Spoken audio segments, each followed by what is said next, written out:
띠띠 빵빵.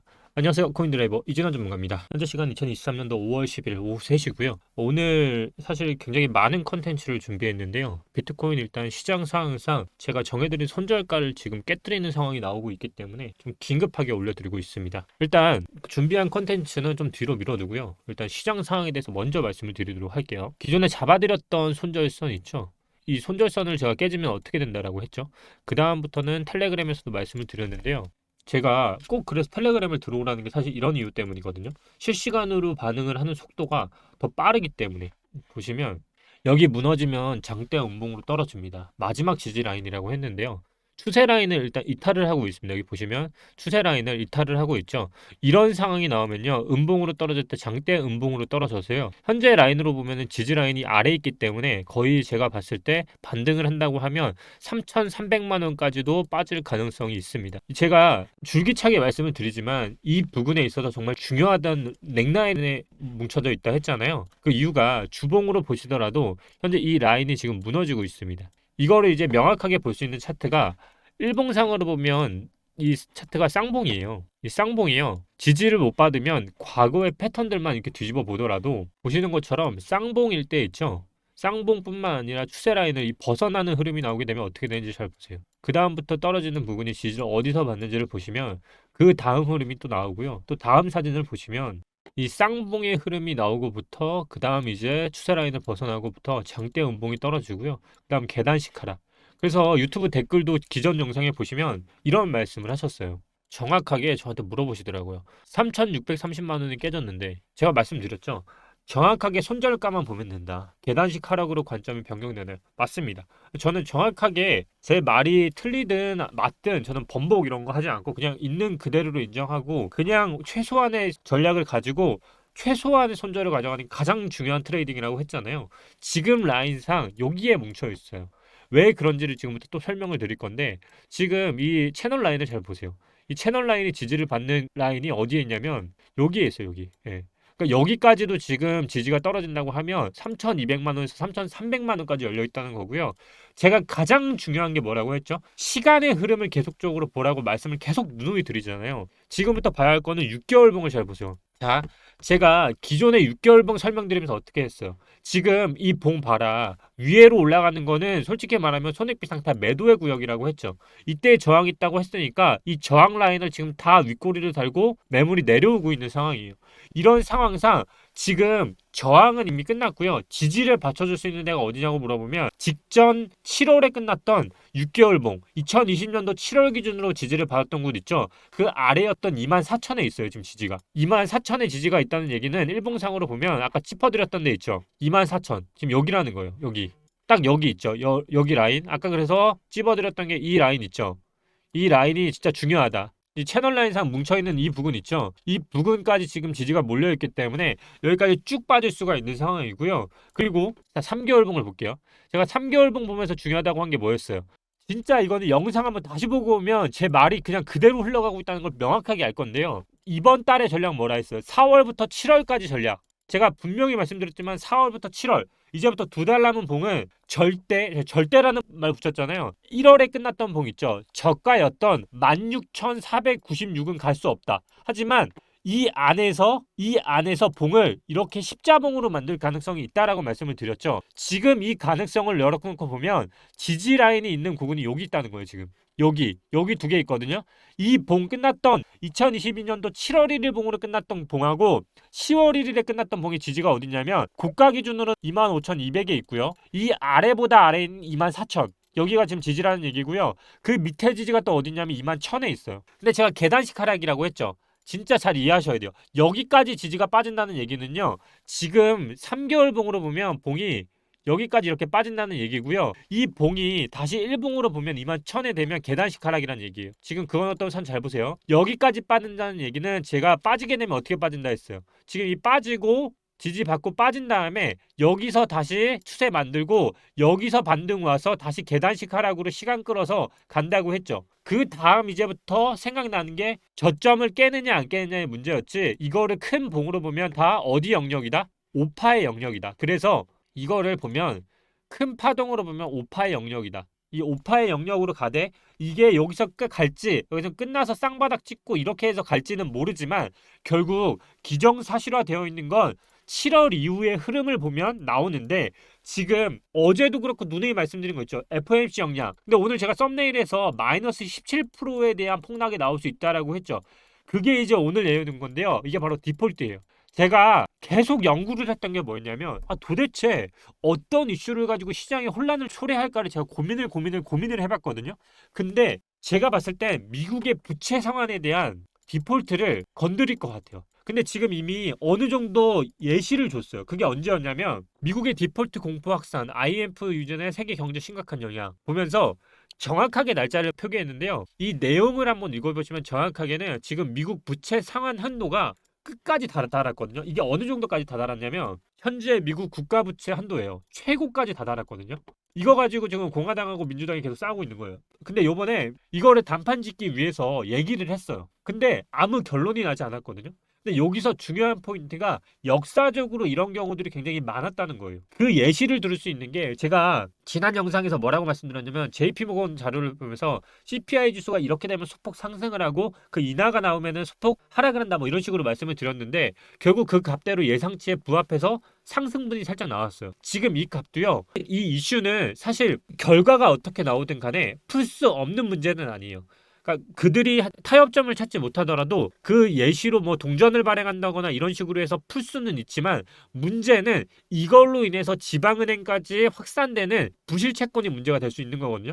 그래서 이거는 금융권의 문제가 도화선이 될 수 있는 문제이기 때문에 이거를 가지고 전체 시장에 분명히 하락 포인트로 나올 수 있고 과거의 사례만 보더라도 마이너스 20% 하락이 나왔던 정도 있거든요. 결국 지금 계속 문제가 되고 있고 협상이 결려가 되고 있는 이 바이든과 메카시 부분 있죠. 보면은 계속적으로 결론이 나오고 이제 않고 있어요. 그래서 제가 이걸 좀 정리를 해드리자면 제가 봤을 때 도화선을 때려서 시장에 정말 강력한 충격을 주려고 하면 이 디폴트 값으로 제가 봤을 때는 시장을 혼란을 줄 것 같고요. 이 혼란에 주는 데 있어서 결론은 분명히 문제는 해결이 될 수밖에 없어요. 왜냐하면 합의점에 도출하지 못하더라도 부채를 대안이 될 수 있는 방향은 분명히 있거든요. 이번에 나왔던 걸 토대로 보면 회동 후에 솔직하고 직설적으로 대화했다라고 표현을 했어요. 백악관에서 솔직하고 직설적으로 대화했다고 했지만 결국 이 얘기가 과거로 돌아가 보면 어느 정도 있냐면 이런 외교나 정치인 회담 후에 나오는 이야기들은요 사실 메시지를 항상 담고 있거든요. 회담 후에 전적으로 의견을 같이 했다라고 발표가 나면 분위기는 되게 좋았지만 특별히 합의할 만한 것은 없다는 의견이고요. 건설적인 의견을 나눴다라고 하면 회담이 별 알맹이 없이 그저 그랬다는 의미이기도 해요. 우리가 누구랑 대화를 할 때도 우리가 원하는 결과를 얻지 못한다고 해서 우리 끝났어요 라고 말을 하면 진짜 끝나는 상황이 되기 때문에 그 결과가 어떻든 간에 애매한 메시지를 돌려서 표현하는 것처럼 특히나 이렇게 외교 관계에 있어서는 이런 메시지들이 정말 중요하거든요. 그런데 이번에 나왔던 메시지를 토대로 보면 솔직한 대화를 나눴다라고 하면 의견이 분명히 맞진 않았지만 서로 할 말만 하고 합의 없이 끝났다는 얘기고요. 직설적으로 대화했다라고 하면 싸웠다라는 말을 보통 이 외교에서 표현하는 방식이에요. 근데 이번에 바이든이 표현해서 백악관에서 발표한 걸 따르면 솔직하고 직설적으로 대화했다라고 지금 표현을 했다 했잖아요. 이 얘기는 결국 뭐다? 싸웠다. 결국 의견이 맞지 않았고 할 말만 하고 말싸움까지 이어서 합의 없이 끝났다는 말이기도 하기 때문에 결국 부채 한도 협상이 쉽지 않았다라는 말이기도 해요. 지금 나온 걸 보면 부채 한도 협상은 되게 좋지 않은 방향으로 흘러갔고요. 만약에 이거에 대해서 무디스가 최근 보고에서 뭐라고 했냐면 미국이 일시적이라도 디폴트를 선언하면 주식시장에 대해서 20% 가까이 하락할 것으로 예측하고 있다라고 표현을 했어요. 그러면 도대체 이 디폴트라는 게 뭔지를 알아야 할 거잖아요. 디폴트는요, 되게 간략하게 요약하자면 돈을 빌려주는 사람이 있고 돈을 갚는 사람이 있죠. 근데 이 돈을 갚는 사람이요, 은행의 융자나 외채든 뭐든 어떤 식으로든 상환 만기일에 그 돈을 갚을 수 없는 상태를 보통 디폴트라고 하거든요. 근데 이 돈을 갚지 못하는 사람들의 비율이 지금 너무 높은 상황이에요. 그래서 이번에 6월 1일이라고 특정을 한 이유가 이번에 앨런 재무장관이 정말 강력하게 말을 했어요. 미국 정부가 정말 빠르면 6월 1일까지 모든 비용을 제때 지불하지 못할 수 있다고. 누구가? 미국 정부가 돈을 갚지 못하는 상황이 나오면 그때는 디폴트가 올 수 있다는 거고요. 과거에 이런 경우들이 있었어요. 그때 하락이 마이너스 17%에서 20% 정도가 빠졌었고요. 현재 그 갚지 못하는 한도가 지금 보고 있는 게 이 표 31조 4천억 달러의 부채 한도에 이미 도달을 했고요. 그래서 이제 공화당과 민주당이 이 부채 한도를 늘려야만 한다고 여야 합의를 타고 있는데 이게 이루어지지 않고 있는 상황인 거예요. 결국 이거를 평가하는 무디스나 이런 신용 등급이 지금 현재 미국 기준으로 AAA 등급을 받고 있거든요. 근데 이거를 만약에 AA 플러스로 하향 등급을 조정하면 이때 시장의 충격은 마이너스 20% 정도가 빠진다는 얘기인 거고요. 하지만 걱정하지 않아도 되는 건 뭐라 했죠, 제가? 이거는 해결 방안이 있어요. 그러니까 여야가 합의를 하지 못하더라도 뭐 다른 방안도 할 수는 있지만 일단 시장의 충격이 올 수 있는 요인으로는 제가 봤을 때 이 미국 부채 한도, 디폴트 값이 가장 유력하다고 보고 있고 금리 인상에 대한 것도 지금 이슈들이 굉장히 많은데 다시 한번 정리해드리자면 저는 계속 일관된 의견이에요. 저는 끝났다 보고 있어요. 결국 현재 CPI, PPI 다 어떻게 나왔죠? 다 인하돼서 나왔어요. CPI는 예상치보다는 더 낮게 나왔고요. 결국 저는 6월에는 금리가 동결 선언을 할 것 같고요. 지금 시장이 예상하고 있는 9월, JP모건도 같은 의견을 내놨는데요. 9월에는 제가 봤을 때는 인하 는 확실히 될 것 같고 그래서 제가 5, 6월이 그나마 코인들이 움직일 수 있는 마지막 달 하지만 그 이후부터는 무조건 저는 하락으로 돌아갈 수밖에 없는 이슈들이 터져 나올 거다라고 말씀을 드렸잖아요. 근데 그 중에서도 비트코인 기준으로 잡아드렸던 게 바로 일봉상으로 도망가야 할 부분 바로 지금이 이제 마지막 지지선이 깨지고 있는 상황이고요.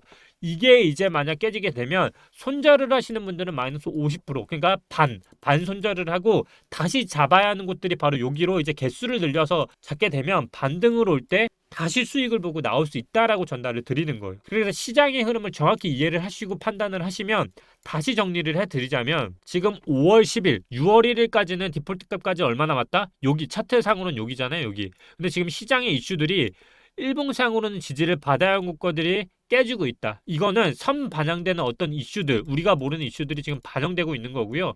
만약 이 부분이 깨지게 되고 6월 1일 기준으로 어떤 이슈가 터져 나오게 되면 반등을 하게 되면 이 부분에서 반등을 할 수 있으니까 이슈 전에 터져 나올 수 있는 이슈와 이슈 후 금리 FOMC라는 이 이슈를 봤을 때 6월 기점으로 동결 선언을 할 가능성이 있고요. 그리고 9월 기준으로 인하를 할 수 있다는 이슈를 가지고 있고 그 다음 10, 11, 12, 1, 2, 3, 4 있는데 4월에 반감기라는 이슈가 있잖아요. 이 반감기라는 이슈는 결국 큰 차트로 보면 이 이슈를 보면요. 4월 기준으로는 여기거든요. 차트가. 여기잖아요. 여기이면 아까 말씀드린 것처럼 쌍바닥을 보고 갔을 때 다시 반등을 할 수 있는 요인 또 반대로 외바닥으로 빠져서 다음 쌍바닥을 보고 다시 올릴 수 있는 이 이슈로서 반감기가 적용할 수 있는 이슈 있어도 기존까지는 FOMC의 인하 이슈가 9월에 한 번 있고요. 동결 이슈 6월에 있고 9월부터 단계적으로 인하를 하겠지만 비행기든 가다가 어떻게 된다? 바로 하락을 하지 않습니다. 바로 단계별로 하락을 하기 때문에 이 이슈에 있어서 그 6월 전까지는 9월 전까지 이나라는 이슈를 못을 받기 전까지는 인플레이션 이슈를 계속 체크하면서 투자자들이 지금 그만큼 이나라는 이슈가 너무 와닿고 있어요. 이거를 투자자들이 원하는 만큼 바로바로 떨기진 않을 거예요. 과거의 사례를 보면 단계적으로 한번 떨기고 충격이 온 후에 다시 반등을 시켜서 예를 들어 0.75에 대한 인하를 하고요. 그 다음 다시 0.25로 올린 다음에 또 그 다음 하락을 시키는 패턴으로 조금씩 하락, 인하, 인상 이런 식으로 단계별로 하락을 했습니다. 결국 이 흐름상 단계별로 지금 하락이 이어지고 있다는 것을 판단을 하시면 전체적으로 현재 이슈들이 뭐가 남았는지 현재는 6월 1일에 과거의 사례로 보면 마이너스 17%, 마이너스 20%의 폭락을 이끌었던 디폴트 하지만 걱정 안 해도 되는 건 해결 방안이 반드시 있다. 그리고 큰 차트로 보면 현재 차트는 6개월 봉으로만 보더라도요. 7월까지는 봉을 깰 수 없는 봉이다. 그냥 매도하는 세력만 이제는 끝난 거고요. 이 나왔던 저항 부분 있죠. 이 저항을 이제는 다 소진을 시켰고 지지를 하는 부분이 여기 있으니까 지지를 받고 다시 올리는 데 있어서 한 달을 소모를 시킬 거예요. 결국 이 얘기를 종합해 보면요. 5월 남은 15일 동안은 이 6개월 봉 기준으로 이 양봉을 윗꼬리를 얼마나 만들고 나머지 7월 동안에 6개월 봉을 다시 마감을 시키기 위한 종가봉을 만들 거란 말이에요. 이 종가봉은 결국 반등으로서 고가를 26,000을 넘기지 않는 선에서 차트를 일봉상으로 보면 이렇게 만들겠죠. 이 부분에서 차트를 빼고 반등 차트 만들고 이렇게 해서 반등을 주면 지금 딱 보시면 7월 되죠. 이때가 8월이니까 차트가 여기까지 만들어지겠죠. 그러면 6개월 봉이 끝나는 차트가 만들어지는 거고요. 그 다음 6개월이 끝나고 그 다음 3, 4분기의 6개월 봉은 결국 1년 봉이기 때문에 이 봉을 연봉으로 보게 되면 어떻게 되겠어요? 차트가 이 1년 봉이 나머지 6개월 6월부터 12월까지 제가 FOMC 인하로 인해서 윗꼬리봉이 만들어진다 했죠. 그러면 결국 이 봉은 종가를 마감했을 때는 이렇게 아랫꼬리가 길게 달리겠죠. 그러면 다음 연도에는 봉이 어떻게 만들어질까요? 이건 예상치입니다. 2023년대는 제가 올해 올라갈 수 없는 이유에 대해서 계속 말씀드린 게 뭐였죠? 거래량이 지금 2022년도에 거래량이 터지고 줄어들고 더 줄어들고 더 줄어들고 삼각수렴상 거래량을 골리고 그 다음부터 거래량이 터져야 하는데 지금 점차 줄어드는 방향으로 가고 있잖아요. 결국 거래량이 올라오기 위해선 한 번은 터지는 거래량이 올라와야 하는데 그게 되려면 아랫꼬리가 길게 달려야 한다. 그러기 위해선 우리가 과거의 차트에서도 이걸 교훈을 삼고 배울 수가 있는데 항상 상승장이 올 때쯤이면요 거래량이 쭉쭉 터져 나옵니다. 예를 들어 지금처럼 있죠. 이런 식으로 거래량들이 쭉쭉 터져 나와야 하고요. 아니면 위아래를 다 털어버리는 거래량이 터져야만 그 다음부터 장기 수렴 보시면 대부분이 고점을 찍고 수렴을 하고 벗어나는 흐름이 온 후에 거래량이 터지고 그 다음 상승이 오잖아요.